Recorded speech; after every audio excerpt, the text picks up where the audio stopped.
विघ्नहर्ता श्री गणेश, श्री गणेश, श्री गणेश।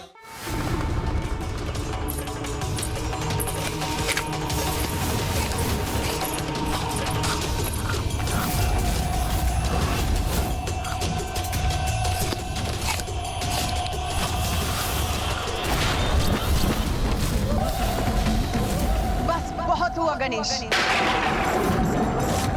ये तुम्हारी कैसी उद्दंडता है? कदाचित दोष तुम्हारा नहीं, मेरा और मेरी ममता का ही, जो एक के बाद एक मैं तुम्हारी सभी भूल क्षमा करती गई। सर्वप्रथम तुमने रंगोली की सुंदरता को खंडित किया, जिसे मैंने तुम्हारा भोला योगदान समझा। फिर जब तुमने रसोई गृह में धूल को प्रवाहित किया, उसे मैंने तुम्हारे बाल्यपन का परिणाम समझा। फिर तुमने विधि के विपरीत जाकर स्वामी की पूजा की, उसे भी मैंने तुम्हारी भोली भक्ति समझकर स्वीकार कर लिया। किंतु अब जो तुमने किया है गणेश, वो ना भोलापन और ना ही बाल्यपन, वो अनुशासनहीनता है, जो मैं कदाचित स्वीकार नहीं करूंगी।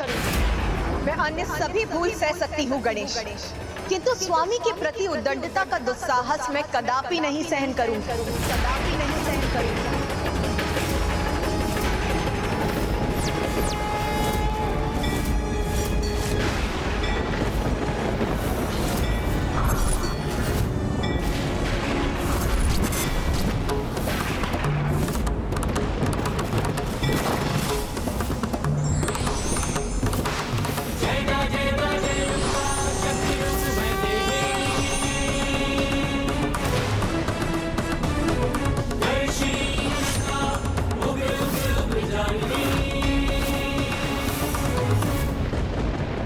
बालपन स्वीकार है मुझे, किंतु अनुशासनहीनता नहीं। तुम्हारे इस अनुशासनहीनता का दंड तुम्हें अवश्य मिलेगा गणेश। माता, आपका दंड सहर्ष स्वीकार है मुझे माँ, क्योंकि मैंने जो भी किया वो आपके क्रोध को जागृत कर आपसे दंड पाने के लिए ही किया, आपसे दंड पाने के लिए ही किया, आपसे दंड पाने के लिए ही किया, आपसे दंड पाने के लिए ही किया।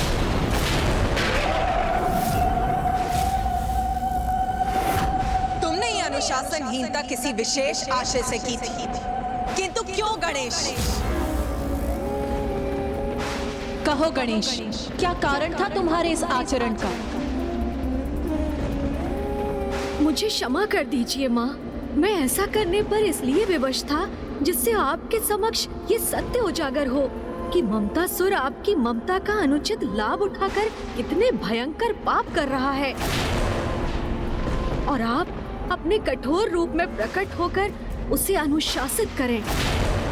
माँ, आपके समक्ष भोलेपन और असहायता का स्वांग कर ममतासुर अपनी कुटिलता और क्रूरता को आपकी दृष्टि से छिपाने में सफल हो रहा था। आप मुझे आशीर्वाद के रूप में ऐसी शक्ति प्रदान कीजिए कि मैं अपने सुपथ पर चलने में आश्वस्त रहूं और मुझे कोई भी किसी भी प्रकार से आहत न कर सके।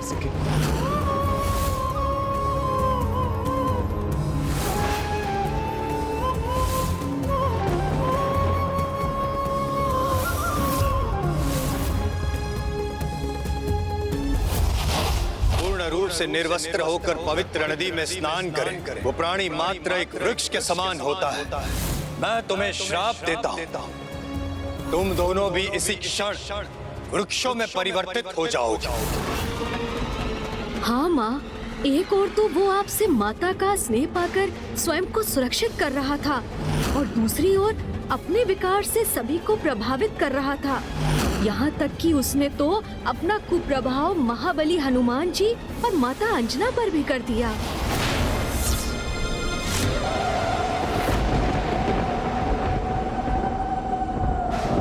पुत्र, एक माँ की ममता का भाव तो अत्यंत पावन, जिसके कारण वो अपनी संतान के हित में महान त्याग करने के लिए तत्पर रहती है। किंतु ममता की अति जब विकार का रूप ले ले, तो ना माँ का भला होता है और ना ही संतान का। मैं भी ममता से प्रभावित होकर ममतासुर की कपट और कुटिलता को देख पाने में असमर्थ हो गई। इसीलिए दंड के अधिकारी तुम नहीं हो पुत्र गणेश, वो दुष्ट ममतासुर है, वो दुष्ट ममतासुर है, वो दुष्ट ममतासुर है।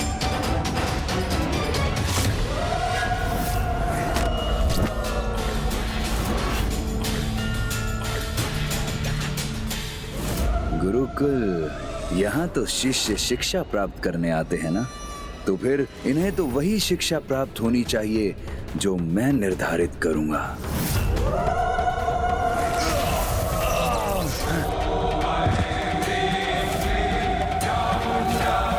ये क्या था? मुझे अपने लिए किसी बड़े अनिष्ट का आभास क्यों हो रहा है? किंतु मुझे तो 64 योगिनियों की रक्षा प्राप्त है। मेरा कोई अहित कैसे हो सकता है?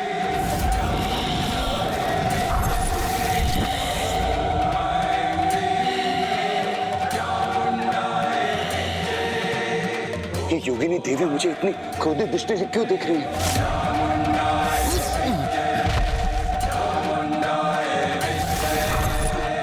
ये कैसा संकट छा रहा है मुझ पर? अब क्या करूं मैं? इतनी आवेशित क्यों हो रही है ये सब योगिनियां?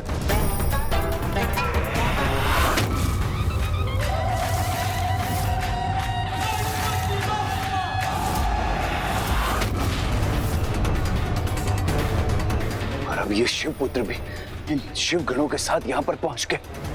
मेरी सुरक्षा तो यहाँ से प्रस्थान करने में ही है।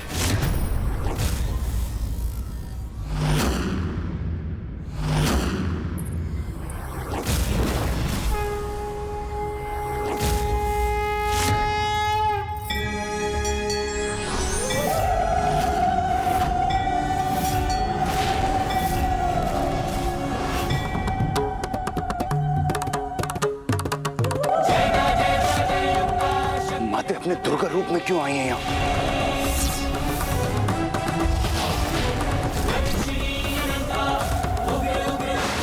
माते?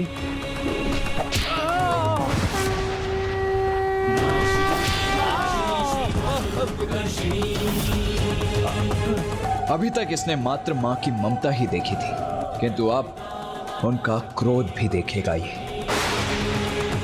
ममता का अनुचित लाभ उठाकर मुझे ही नहीं समस्त संसार को प्रभावित करने का अपराध किया है तुमने ममतासुर, जिसका दंड अब तुम्हें अवश्य प्राप्त होगा।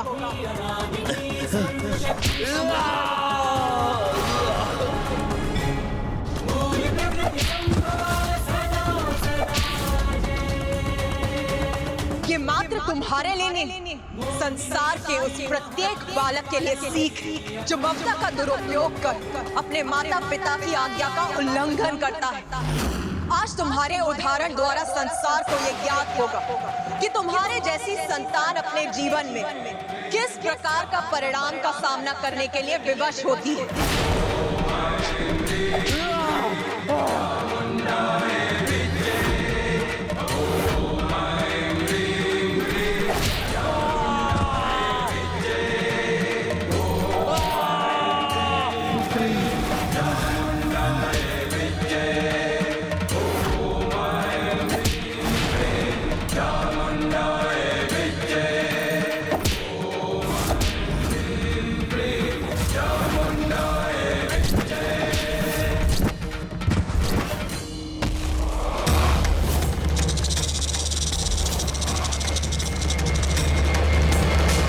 कीट के समान मैं भी इस पृथ्वी के भीतर प्रवेश कर स्वयं को इस दंड से मुक्त कर सकता हूँ। ममतासुर, आज तुम्हें अपने सभी पापों का दंड अवश्य प्राप्त होगा।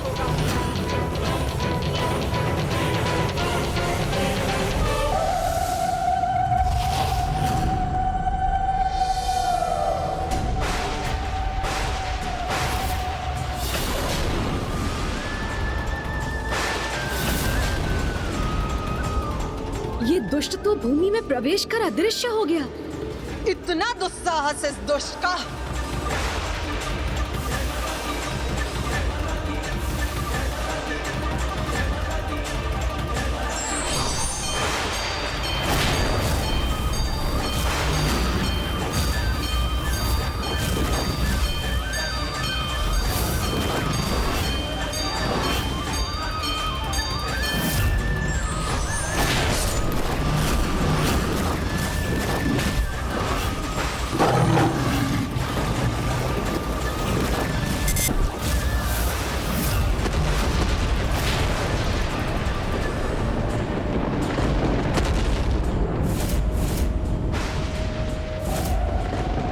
अनुज गणेश, मैंने पूर्व में ही कहा था कि माँ की क्रोधाग्नि और उनकी शक्ति को शांत करना अत्यंत कठिन होगा। अब कहीं उनके क्रोध के कारण समस्त सृष्टि पर ही संकट न छा जाए।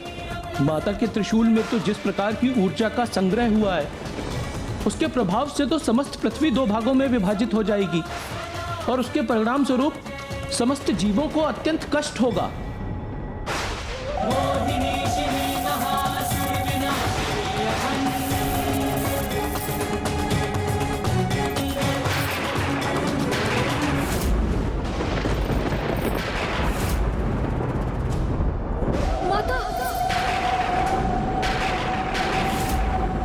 मुझे क्षमा कीजिए माँ।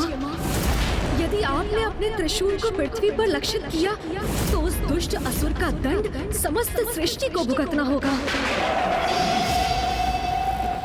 आप मुझे आज्ञा दीजिए माँ कि ममतासुर पृथ्वी के गर्भ में जहाँ भी छिपा है, मैं उसे वहाँ से ढूंढकर आपके समक्ष प्रस्तुत करूं।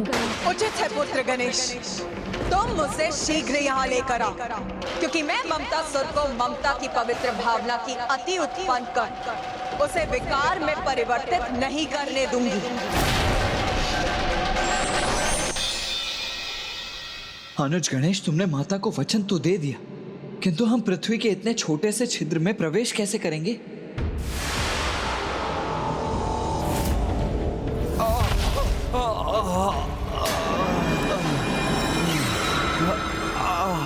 माता के क्रोध के कारण एक ऐसी दुर्दशा हो गई है मेरी।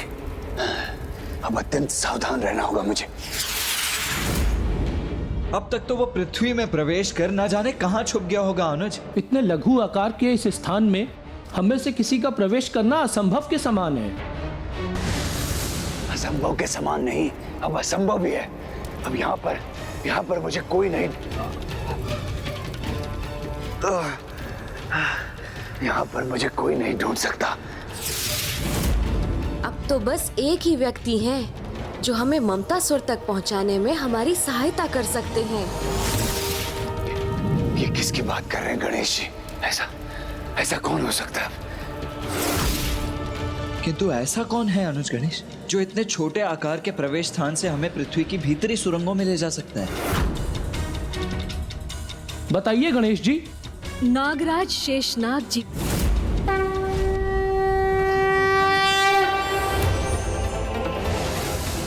धरती की ऐसी कोई सुरंग नहीं जहां शेषनाग जी ना पहुंच सके। प्रभु शेषनाग वासुकी जी, मैं आपसे अनुरोध करता हूँ कि कृपया मेरी सहायता करने की कृपा कीजिए।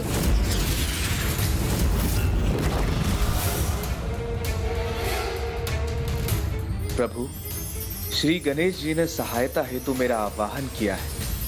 कृपया मुझे आज्ञा दीजिए ताकि इस महान क्षण का साक्षी बनने का सौभाग्य प्राप्त कर सकूं।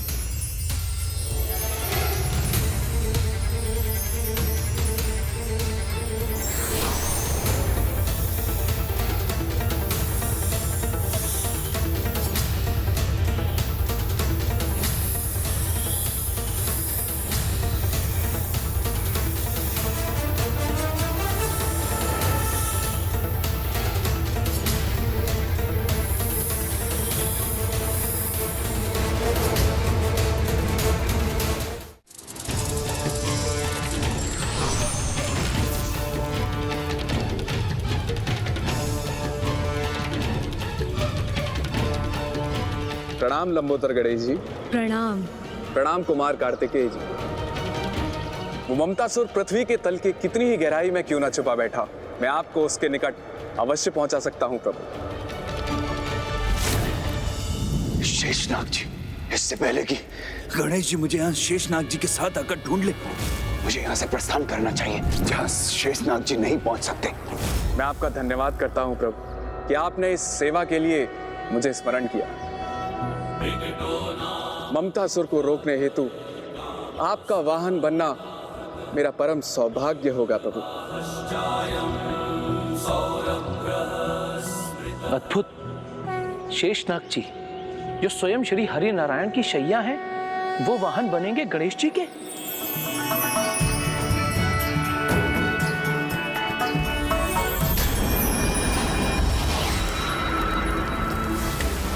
हे महान शेषनाग जी, मेरा वाहन बनकर आप मेरी बहुत बड़ी सहायता करेंगे, किंतु अब हमें इस कार्य में तनिक भी विलंब नहीं करना चाहिए। जी प्रभु।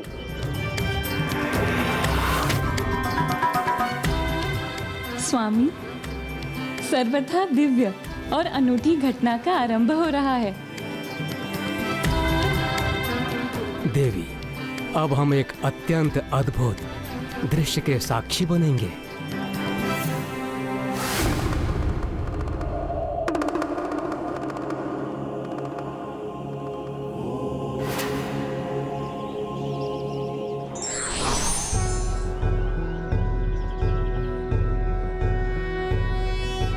वक्रतुंड महाकाय सूर्यकोटि नाग तो जागृत कुंडलिनी शक्ति के प्रतीक हैं, अर्थात परम ब्रह्म स्वरूप हैं, और संपूर्ण सृष्टि में दो ही हैं जो जागृत कुंडलिनी से सुशोभित होते हैं। एक जो उन्हें अपने कंठ में धारण करते हैं, अर्थात स्वयं जगत पिता महादेव, और दूसरे हैं जो जागृत कुंडलिनी की शैया पर विश्राम करते हैं, सृष्टि के पालनहार प्रभु श्री हरि नारायण। और अब जागृत कुंडलिनी को अपना वाहन बनाने का सामर्थ्य रखने वाले तीसरे होंगे श्री गणेश, श्री गणेश, श्री गणेश। ब्रह्मदेव का कथन उचित है। प्रथम पूज्य गणेश के दिव्य अवतार के दर्शन प्राप्त करना अत्यंत आनंददायक होगा। ऐसे दिव्य दर्शन हम सभी को इस अलौकिक घटना के प्रत्यक्ष दर्शन करने चाहिए।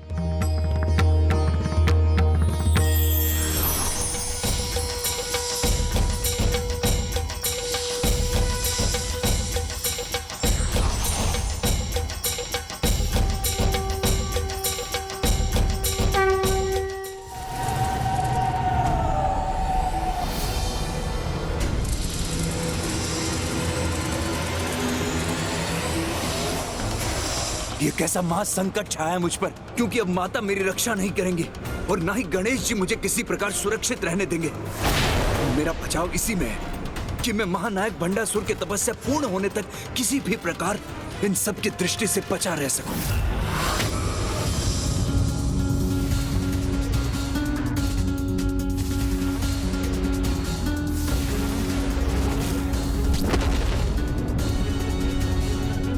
यहाँ तो रास्ता ही बंद है, आगे जाने का तो कोई मार्ग ही नहीं।